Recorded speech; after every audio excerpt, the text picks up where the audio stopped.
পবিত্র ঈদুল ফিতর ঘনিয়ে এলেও আনন্দ নেই পরিবহন খাতে। জ্বালানি তেলের তীব্র সংকট, রাজধানী ঢাকা থেকে দূরপাল্লার বাস চলাচল ব্যাপকভাবে কমে গেছে। পাম্পগুলোতে পর্যাপ্ত তেল না মেলায় ট্রিপ সংখ্যা কমিয়ে দিয়েছেন মালিকরা। ফলে রাজধানীর টার্মিনালগুলোতে বাড়ছে অপেক্ষার প্রহর, আর ঘনীভূত হচ্ছে সাধারণ মানুষের ঈদযাত্রার অনিশ্চয়তা। রাজধানীর সায়দাবাদ, মহাখালী ও উত্তরা বাস টার্মিনাল সবখানেই এখন একই হাহাকার। আগে যেখানে প্রতিদিন শতাধিক বাস ছেড়ে যেত, সেখানে এখন নামমাত্র কিছু বাস চলছে। পরিবহন শ্রমিকরা বলছেন, একটি ট্রিপের জন্য 220 লিটার তেল প্রয়োজন হলেও পাম্প থেকে পাওয়া যাচ্ছে সামান্য। বাস চালকরা জানালেন, প্রয়োজনের তুলনায় তেল দিচ্ছে না পাম্পগুলো।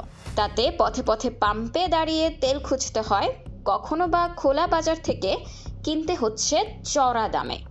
বাস না চলায় বিপাকে পড়েছেন কয়েক হাজার পরিবহন শ্রমিক। আয় বন্ধ হওয়ায় মানবেতর জীবন কাটাচ্ছেন তারা। অন্যদিকে টিকিট কাটতে এসে দিশেহারা যাত্রীরা। অনলাইনে মুহূর্তেই টিকিট শেষ, আর কাউন্টারে চলছে ভাড়ার নৈরাজ্য।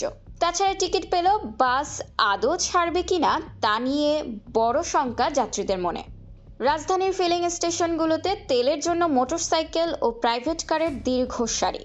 তবে পেট্রোল পাম্প অনার্স অ্যাসোসিয়েশনের দাবি, তেলের মজুদ থাকলেও বিপিসির ত্রুটিপূর্ণ কোটা পদ্ধতির কারণে এই কৃত্রিম সংকট তৈরি হয়েছে।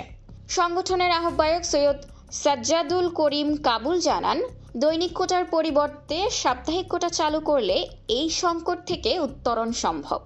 ঈদের আগ মুহূর্তে দ্রুত এই সমস্যার সমাধান না হলে ঘরমুখী মানুষের ভোগান্তি চরমে পৌঁছাবে। এখন দেখার বিষয়, কর্তৃপক্ষ কত দ্রুত জ্বালানি সরবরাহ স্বাভাবিক করে ঈদযাত্রাকে স্বস্তিদায়ক করতে পারে। খোলা কাগজ, ঢাকা।